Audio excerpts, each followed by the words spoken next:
The TenPoint AcuSlide crank system, really popular. It's on a bunch of their bows.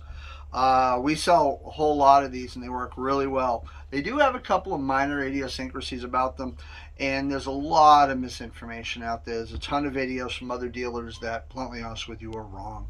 I just kind of want to do a quick overview video of some of the things to look for, how to use this better, answer some of your questions so that before you have a problem with the bow thinking that something's wrong with it, it's probably nothing wrong. It's probably something that can easily be straightened out.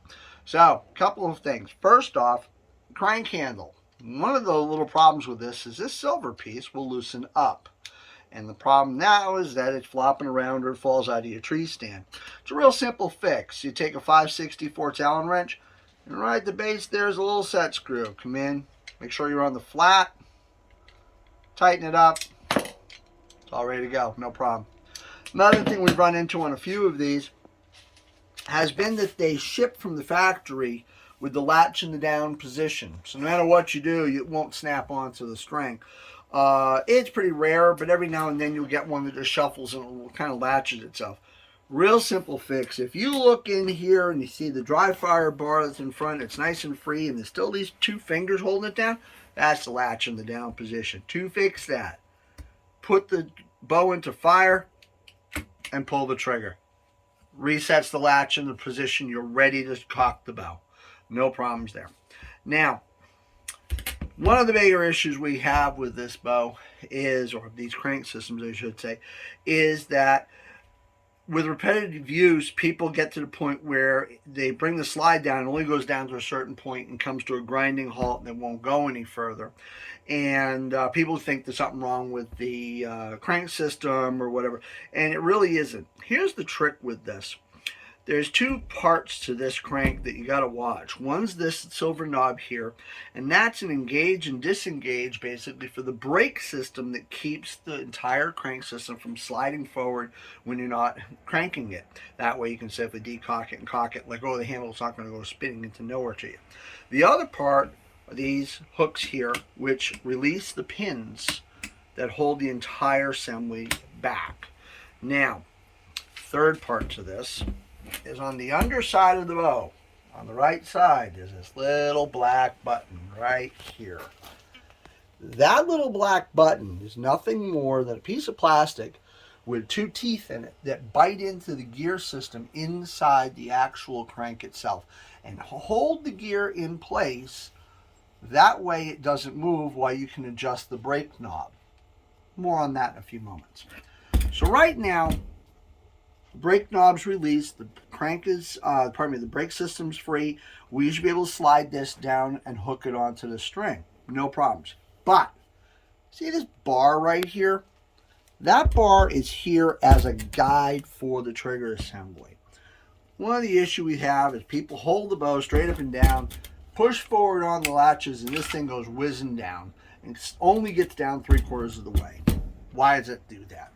Well, if you watch as I'm sliding this knob here is spinning. What happens is the faster you go, the more that knob spins, and it'll actually spin, lock up, and lock the brake in place. If, as it's going down the rail, you go too fast and it locks up the brake, it won't go anywhere until you come in and spin this out and disengage the brake. So when you're cocking this bow, bring it down moderate speed, but control it with that bar. Once it comes down here, you'll notice all the new ones are putting stop, push firmly before cocking. The reason they're doing that is right now it's forward and latched onto the dry fire bar. I could bring this back on the bar. You notice it's hooked onto the string, but it's not latched. This is on the dry fire system. It's going to scratch the rail. It's not going to shoot. You have to decock it to rehook it back up. When you're putting this together, make sure you start off in fire. And I tell people, you're going to hear a good solid click when it's hooked on, and you're going to see the safety move from fire back into safe. That's the trick. Make sure you're all the way latched on it. The safety's back into safe. If you don't hear that click and see that safety move, you're probably hooked on the dry fire bar. So, now you're hooked on. When you go to crank it back,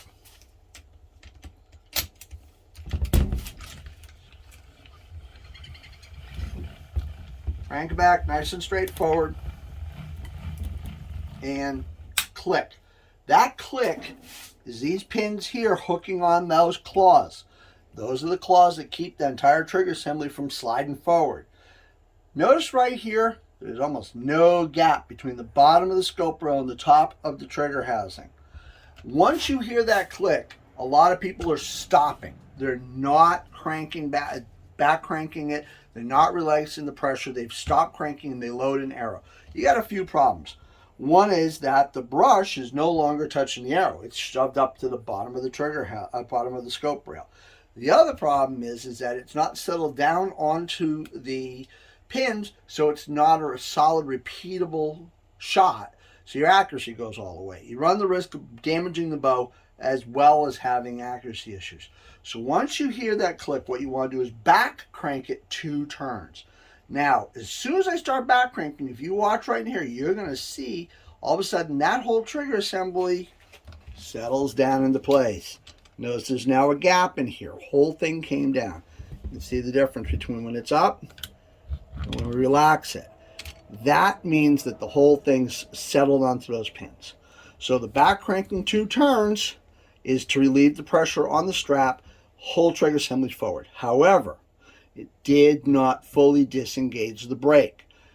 We shoot the bow, try to slide it down again, trigger's only going to make it down part of the way. So to fix that, we've back cranked twice.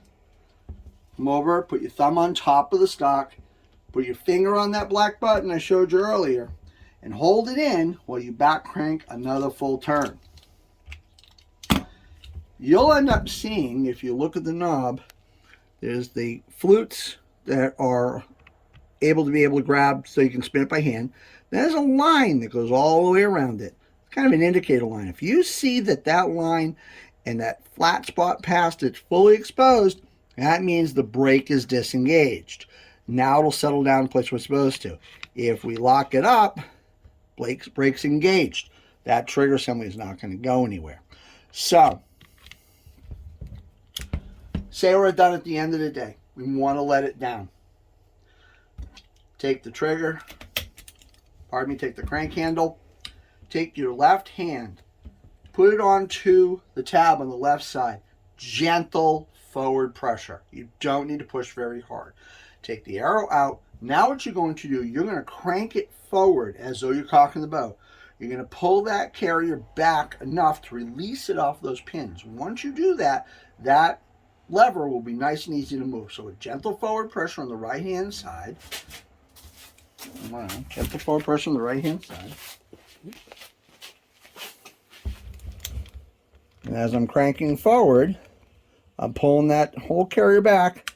Now I can move that hook away from the pin. Hold it forward, back cranks you off the pin, let the entire assembly down.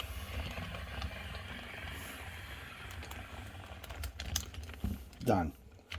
Now the majority of people are going to keep it just like this to go out hunting the next day. Not everybody does.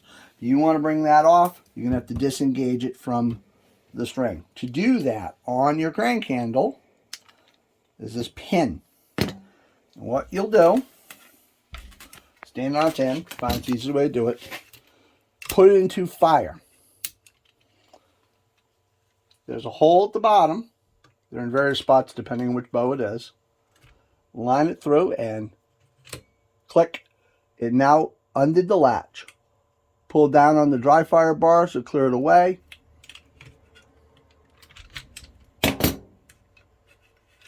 Entire latch assembly comes right off the string. Now you can crank it back up into position just as though you bought it brand new.